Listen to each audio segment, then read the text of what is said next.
BSP पूरी तरह से अपने हाथ में आने के बाद मायावती ने 2002 यूपी विधानसभा चुनाव की तैयारियों को तेज कर दिया। उन्होंने पार्टी के वोटर बेस को बढ़ाने पर खास जोर दिया और दलितों के साथ साथ मुस्लिमों और अति पिछड़ी जातियों को अपने साथ जोड़ने की कोशिश की। इसके साथ ही उन्होंने ऊपरी जातियों और ओबीसीज को भी अच्छी खासी संख्या में टिकट दिए। मायावती को इसका फायदा हुआ और नतीजों में बीएसपी दूसरी सबसे बड़ी पार्टी बनकर आई। 23% वोट के साथ 98 सीटें मायावती जीतती हैं। लेकिन अभी भी सरकार अपने दम पर बनाने लायक सीटें नहीं थी, इसलिए मायावती ने एक बार फिर बीजेपी से गठबंधन कर लिया। इस बार मायावती को पूरे 5 साल के लिए मुख्यमंत्री रखने पर सहमति बनी थी और इस तरह 3 मई 2002 को तीसरी बार उत्तर प्रदेश की मुख्यमंत्री मायावती बनती है। मायावती के तीसरे कार्यकाल में ही आता है गुजरात दंगों का असर। मायावती ने बीजेपी के साथ ऐसे समय पर गठबंधन किया था जब 2002 में बीजेपी की सरकार में गुजरात के दंगे हुए थे और इसी के चलते भाजपा सियासत में अछूत सी हो गई थी। लेकिन इसके बावजूद मायावती ने भाजपा के समर्थन से सरकार बनाई। इस मुद्दे पर वो शांत रही, जबकि खुद बीजेपी के सहयोगी तक हमलावर थे। इससे साफ लगा कि मायावती और उनके गुरु काशीराम के लिए उत्तर प्रदेश की सत्ता में वापसी से ज्यादा कुछ भी मायने नहीं रखता था। एक सेकुलर नेता की उनकी छवि पर अब तक का यह सबसे बड़ा धब्बा था। मायावती ने गुजरात विधानसभा चुनावों में भी बीजेपी के लिए उस दौर में प्रचार प्रसार किया था। इससे मुस्लिमों में नाराजगी थी। मीडिया में यह खबर चलने लगी कि बीएसपी के 14 मुस्लिम विधायक कॉन्फिडेंस मोशन में मायावती के खिलाफ वोट कर सकते हैं या फिर गायब रह सकते हैं। हालांकि ऐसा कुछ हुआ नहीं और मायावती ने आराम से बहुमत साबित कर लिया। मुख्यमंत्री के तौर पर मायावती के तीसरे कार्यकाल में कुछ बड़े बदलाव थे। सबसे बड़ा बदलाव यह था कि इस बार बीजेपी को जानबूझकर उकसाने की कोशिश नहीं की थी। उन्होंने SC/ST एक्ट में सुधार करके बीजेपी के ऊपरी जातियों के डर को दूर कर दिया था। इसके साथ ही UP prevention of the cow slaughter act के प्रावधानों में संशोधन करके गौहत्या पर बैन और अधिक इफेक्टिव बना दिया था। उन्होंने आडवाणी को राहत देते हुए बाबरी मस्जिद के डिमोलिशन से संबंधित केस को रायबरेली ट्रांसफर करने की अनुमति दे दी थी। इसके अलावा मायावती ने इस बार सरकार में कुछ अहम प्रशासनिक पदों पर ऊपरी जातियों के अधिकारियों को पोस्टिंग भी दी। उन्होंने मनवादी शब्द का प्रयोग करना बंद कर दिया और इससे सबसे ज्यादा बीजेपी को राहत मिली, जिससे इस बात का डर था कि मायावती फिर से ऊपरी जातियों को उकसाने की कोशिश करेंगी। लेकिन जल्द ही दलित वोट बैंक को लेकर मायावती और बीजेपी का टकराव हुआ। 2002 में उत्तर प्रदेश के अध्यक्ष विनय कटियार ने एक यात्रा की शुरुआत की जिसमें अंबेडकर को मुसलमान विरोधी बताया गया। मायावती और काशीराम दोनों विनय कटियार की इस कोशिश से गुस्सा होते हैं, जिससे बीएसपी के मुस्लिम और दलित दोनों वोट बैंक पर असर पड़ सकता था। मायावती ने इसकी शिकायत प्रधानमंत्री अटल बिहारी वाजपेयी से की, जिन्होंने कटियार से अपनी यात्रा रोकने को कहा। इसके बावजूद 2003 के आते आते बीएसपी बीजेपी की गठबंधन में दरारें दिखने लगी थी। 15 जनवरी को दिल्ली के तालकटोरा स्टेडियम में मायावती के जन्मदिन के मौके पर काशीराम ने यह कहकर हलचल पैदा कर दी कि अभी राजनीति में बीजेपी टॉप पर है और उनका यह टारगेट है कि यह मुकाम बीजेपी से बीएसपी को छीनना है। इसी बीच मायावती का रघुराज प्रताप सिंह उर्फ राजा भैया से भी बड़ा टकराव होता है। 1997 में बीएसपी के समर्थन वापस लेने के बाद राजा भैया ने कल्याण सिंह की सरकार को बचाने में मदद की थी। इसके बदले में उन्हें बीजेपी सरकार में मंत्री पद दिया गया था। 2002 में जब बीएसपी बीजेपी की सरकार आई तो उन्हें उम्मीद थी कि वापस से मंत्री बनाया जाएगा, लेकिन ऐसा नहीं होता है।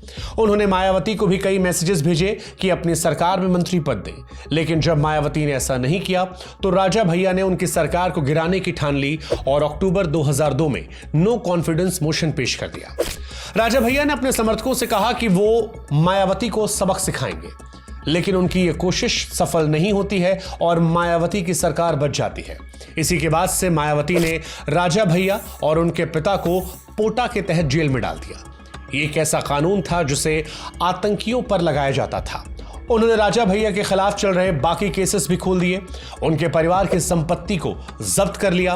बेती में राजा भैया के महल में बने बड़े तालाब को रिजर्व बर्ड सेंचुरी घोषित कर दिया। इसे वन विभाग को सौंप दिया गया। उनके घर पर छापा मारा गया, जिसमें उस दौर में AK-56 समेत कई राइफलें और बंदूकें भी मिलती हैं।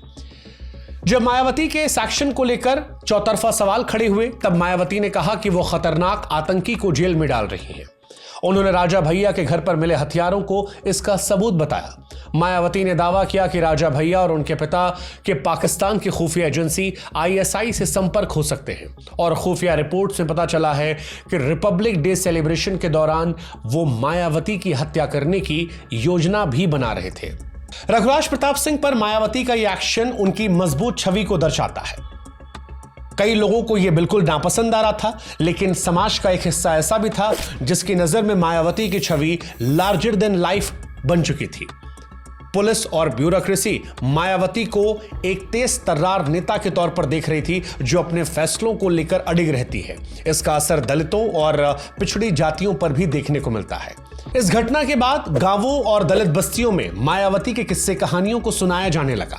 इसके बाद मायावती का एक ऐसा ऑरा बना जो बाद में मायावती के बहुत काम आता है।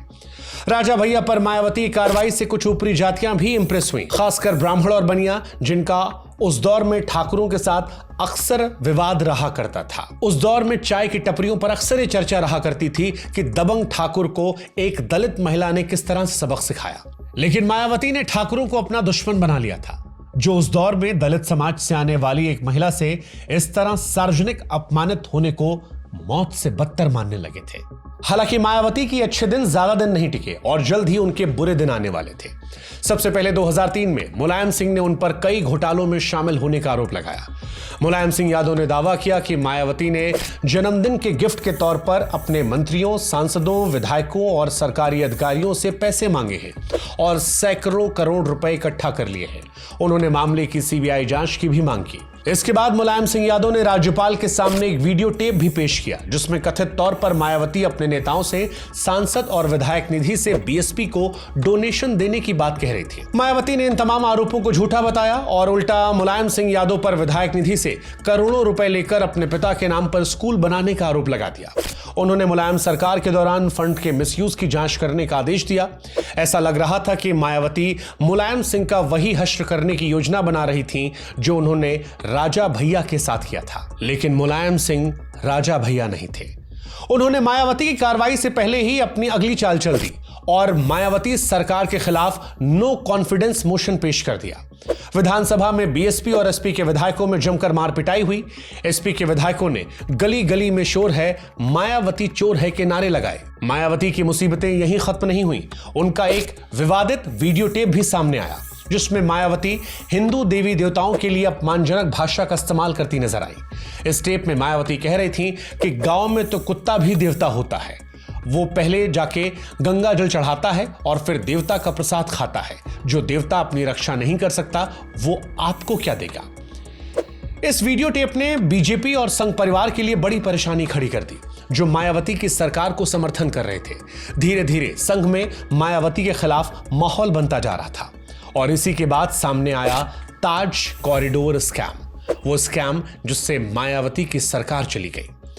जून 2003 में छपी एक खबर में आरोप लगा कि मायावती सरकार ताजमहल के पीछे यमुना नदी के किनारे एक इल्लीगल कॉरिडोर बना रही है जिसमें 37 करोड़ रुपए से ज्यादा लगने हैं। सुप्रीम कोर्ट ने CBI को इस घोटाले की जांच करने और 2 महीने के अंदर रिपोर्ट देने का आदेश किया। मायावती को संदेह हुआ कि उनके खिलाफ साजिश हो रही है और वो ऑफेंसिव मोड में आ गई, लेकिन यह दांव भी उनके खिलाफ गया। प्रधानमंत्री अटल बिहारी वाजपेयी ने सार्वजनिक तौर पर धमकी दे डाली कि बीजेपी मायावती सरकार से समर्थन वापस भी ले सकती है। उन्होंने और आडवाणी ने प्राइवेट बातचीत में मायावती को खूब सुनाई और कहा कि अगर वो पीछे नहीं हटी तो उन्हें सपोर्ट नहीं करेंगे। इस तरह एक बच्ची की तरह डांटे जाने से मायावती के अंदर गुस्सा उबल रहा था। लखनऊ वापस आते ही अपने करीबी नेताओं को चुनाव की तैयारी करने का मायावती ने आदेश भी दे दिया था। इसी बीच CBI ने ताज कॉरिडोर मामले में शामिल लोगों से पूछताछ करना शुरू कर दिया। 25 अगस्त 2003 को मायावती के करीबी पर्यावरण मंत्री नसीमुद्दीन सिद्दीकी से पूछताछ की गई। मायावती पर शिकंजा कसता जा रहा था। बचने के लिए मायावती अटैक मोड में आ गई और खुद ही अपनी सरकार गिरा डाली। उन्होंने राज्यपाल को अपना इस्तीफा सौंप दिया और विधानसभा भंग करके दोबारा से चुनाव करवाने की सिफारिश की। इससे हर कोई, खासतौर पर बीजेपी, पूरी तरह से हैरान थी। मायावती का सोचना था कि बीजेपी 2004 लोकसभा चुनाव बीएसपी के साथ गठबंधन लड़ने के लिए डेस्परेट है और वाजपेयी सरकार उत्तर प्रदेश में 2004 लोकसभा चुनाव के साथ विधानसभा चुनाव कराने के लिए तैयार हो जाएगी। लेकिन ये उनकी मिस कैलकुलेशन थी जो उन पर भारी पड़ने जा रही थी। मायावती की अपनी ही सरकार गिराने से हैरान हुई बीजेपी ने अपनी ओर से एक सरप्राइज चाल चल दी और मुलायम सिंह की सरकार बनने देने का फैसला लिया। मुलायम को कांग्रेस और अन्य कुछ पार्टियों का समर्थन मिला, लेकिन इसके बावजूद उनके पास सरकार बनाने के लिए पूरे नंबर नहीं थे। नंबर पूरे करने के लिए बीएसपी के 14 विधायकों को तोड़ा।